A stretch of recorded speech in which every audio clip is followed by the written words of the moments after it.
Go you Northwestern, break right through that line. With our colors flying, we will cheer you all the time. Hello you guys, what's up? It's Lucia. Welcome back to my YouTube channel, or welcome if you're new. Today's video is going to be an honest Northwestern Q&A. I've gotten so many random questions about Northwestern, so I decided just to make a Q&A video where I can answer all of them. I have a lot of other Northwestern content and vlogs and stuff. If you want to go check that stuff out, and be sure to hit that subscribe button if you like this video, and thanks so much for watching, you guys. Real quick, if you don't know me, I still live in Evanston. I just graduated from Northwestern actually. I majored in RTVF, which is radio, television, film, basically media studies, and I also did a business minor and the marketing certificate. So yay, let's get into all the questions. So first question, I get this one a lot. Can you double major?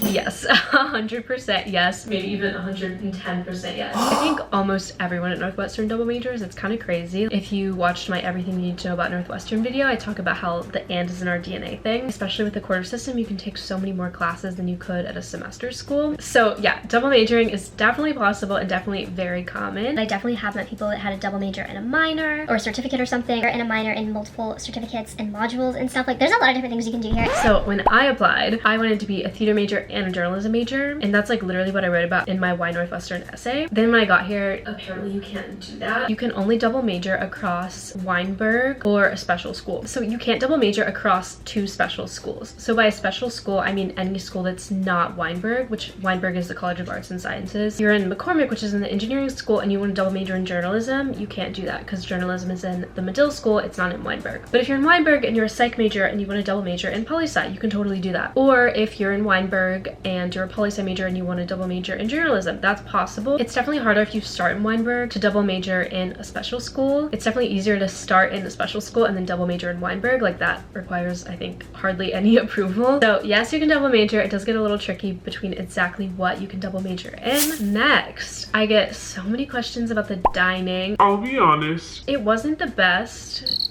I don't think I ate very well freshman year. Pretty much all I would eat every day was like grilled chicken, white rice, and then a shit ton of ice cream. Like, good breakfast options, like you can always get eggs or like whatever you need for that. Yeah, I mean, I would say it's dining hall food at the end of the day. You're gonna have your staples, like I think the pizza, the chicken is all pretty good, always there. There's always like a little kosher table area. There's like a dietary restriction area, which is gluten-free, which I can get into a little bit more in a second because I'm gluten-free. But yeah, there's so many dining halls on campus. They're in all the dorms, which is like a little weird of a concept. So there's not like one big massive dining hall where like everyone goes. They're all kind of scattered around. The two main dining halls are Allison and Sargent. In terms of other options on campus, you do get dining dollars every quarter. You're gonna go through them like in 3 weeks, especially if you love Starbucks, because with that you can use the Starbucks on campus and you can use like any of the other meal options. There's Vietnam Nom inside, there's a pizza place called Mod. Like, there's some really good options inside Norris, which is the student center. That's kind of how it works with that. I know every freshman is required to be on the unlimited meal plan, so you're definitely gonna have to go to the dining halls. And at the end of the day, it's fine.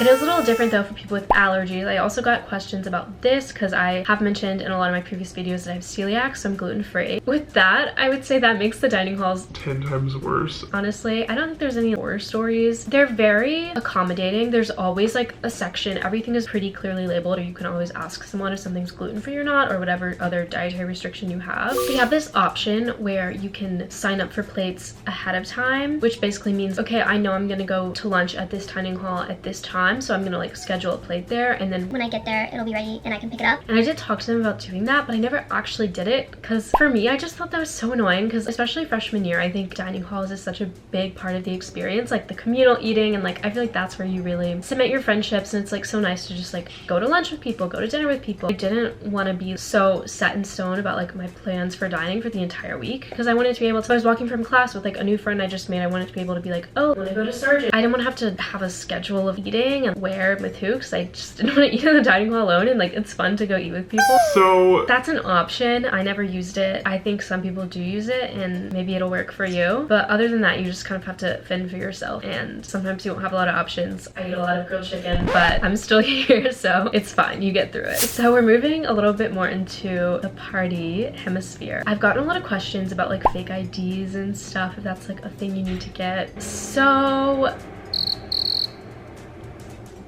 I don't know. Not that I'm supporting underage drinking by any means. Just want to throw that out there. Freshman and sophomore year, there's a lot of parties on campus, so it's not like you're really going to bars, but there's still some type of bars that people go to. It's just not an every week type of thing. Obviously I can't be like, yes, get a vape. If you're going to an event off campus, sometimes they'll let you in, but like without a wristband, so that just means that you can't buy drinks. So that's kind of makes it more flexible, I think. I just feel like YouTube is gonna get mad at me. Moving on.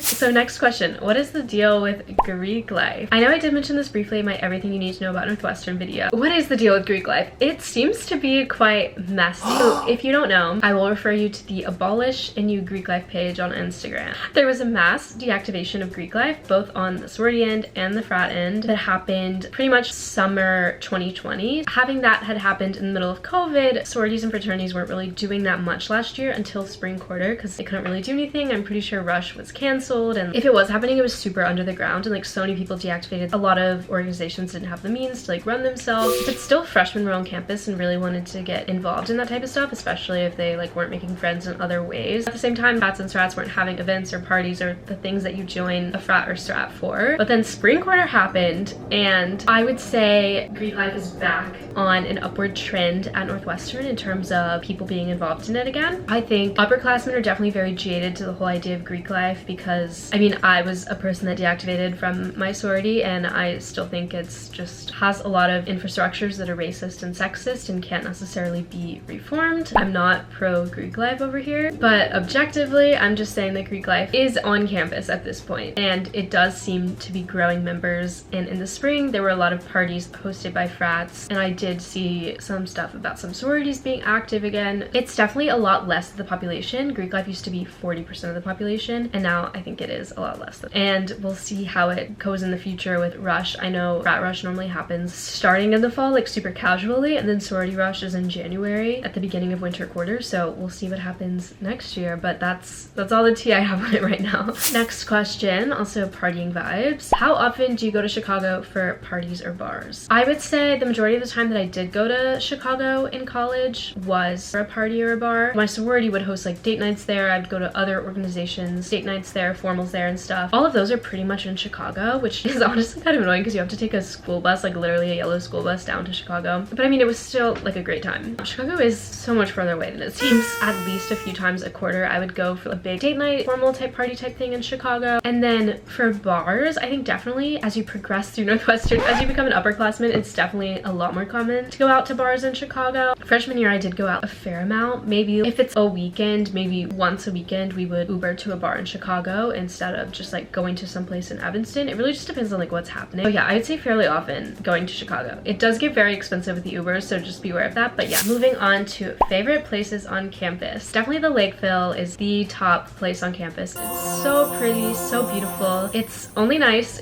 in like early fall quarter and late spring quarter. That's when people are there like literally all the day, all the time. Other places, I was always a Norris girl. I love Norris. I love Norbucks specifically, which is the Starbucks in Norris. I just love that area. I would always go there to like study and stuff. I also loved a mud library my freshman year.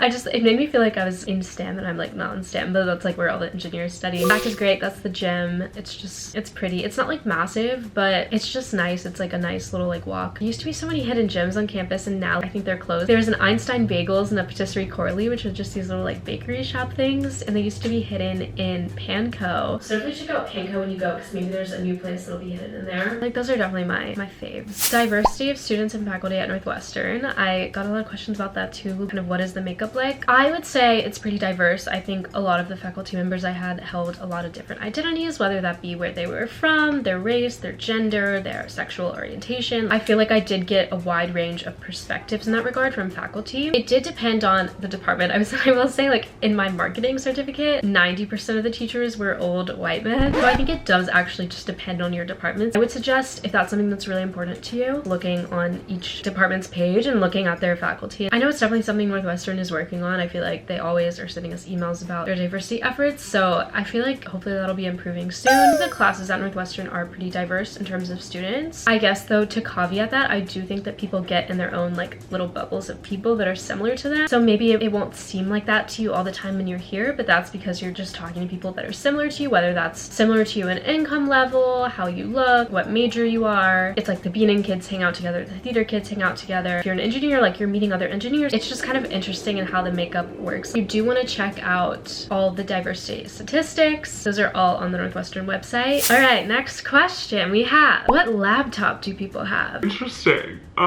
So I actually did a marketing project on this, PC versus Mac. From my experience, I feel like whenever I would look around at the library or anything, I feel like everyone has a Mac, whether that's a MacBook Air, MacBook Pro, or anything like that. A MacBook here right now. Redbubble stickers are also really a thing, especially freshman year. So check out stickers on Redbubble and add some zazz to your thing. That's my pro tip. It's so college to do that. But yeah, I would say most people have a Mac, but I definitely knew people that had PCs, so do whatever floats your boat. I know PCs are a lot cheaper, so if you're looking to save money, I know PCs can sometimes even run better than Macs. Do your thing. I don't think it matters. Next question. Can you have a car on campus? Freshman year, I think it's very difficult to have a car because you don't have an apartment to live in. I think technically they actually might not be allowed for freshmen. I don't think I really knew a freshman that had a car, so it's definitely not a thing to have a car freshman year. Staying in Evanston is super walkable. Everything on campus is super walkable. There's also buses, the L, CTA. You'll be fine without a car. When you start to live off campus, I think it's really great to have a car, especially to go to the grocery store and like you might be a little further from campus. A lot of my friends started having cars whenever we became upperclassmen. Where to get Northwestern gear? Okay, just literally come to Evanston, walk around. You can go to the bookstore at Norris. There's a place called Beck's on Clark Street in Evanston. There's also another little store by the Starbucks on Sherman. Those are the main 3 places I know. I'm also sure you can find some stuff on Amazon, online. There's so many places to get merch, so do not worry about that at all. When you come, don't worry, you'll get so many free t-shirts. This shirt was free. Okay, last question here. We have tips on the Northwestern essay. This is definitely my most requested question. I think people are referring to is the Why Northwestern essay. That's like a supplement to the Common App. This one is so hard to give advice on because I think it's different for everyone. It's genuinely, the question is why Northwestern? Like, why do you want to go to Northwestern? I think the biggest thing I talked about in my Why Northwestern essay was the programs that I wanted to do at Northwestern. If you're applying to a special major, I think the Why Northwestern essay is a very good place to talk about why that major, but specifically why that major at Northwestern, and like why do you think you're a good fit for that major at Northwestern based on what you know. So like I was applying to the theater major, so I talked a lot about my passion for theater and how I loved the theater program at Northwestern and how it could help me achieve my goals and stimulate my mind in all of these different ways. I really suggest the opportunity for that if you have any sort of inkling as to what you want to do at Northwestern, if there's any sort of club that you love at Northwestern. I know a lot of people talk about the Dolphin Show in their Why Northwestern essay because they're like, oh, this is such a great way to get involved. Anything that you know about Northwestern that you really want to get involved in, I would say talk about that and talk about the impact that you can make on that community or what you could learn from that. I think that is a very good place to start. Specifically in mine, I talked about theater, but I also talked about how I really wanted to go to Northwestern because I could double major in theater and journalism. Turns out that's not even something you can do, as I mentioned earlier in the video about can you double major. You can double major, but like not in those 2 specific things because they're both in special schools. I think that just goes to show there's not that much pressure on all the technicalities in the essay. So for example, I did my research on Northwestern, but was I able to find the technicality that you couldn't double major across special schools? No. So like you're already a leg up because you know more than I did. So I wouldn't stress about it too much. Like if you get something wrong about why you like Northwestern, I think they're really just looking for the passion and you know something about Northwestern that really excites you. Yeah, that's my tip. Just really find something at Northwestern, whether it's a club, a program, or a professor, a project, anything like that that you would love to be a part of at Northwestern, and explain why you would want to relate it to something that you've done in the past. And those are my thoughts on that. I hope that's helpful. I know essays can be so stressful, but you got this, you got this, you got this. Woo! Go you, go you. You're already one step of the game by YouTube searching about Northwestern. I didn't do that at all. I didn't YouTube anything about dorms, anything about campus life, anything. So You're already one step ahead. you got this. Yay! Yay! Alright you guys, those are all of the questions. I've been getting a bunch. If you have any more questions, feel free to drop a comment below. I love chatting with you guys. Yeah, there's a lot more Northwestern content to come, so be sure to subscribe so you don't miss it. Thanks so much for watching, and I will see you guys next time for another video. Bye!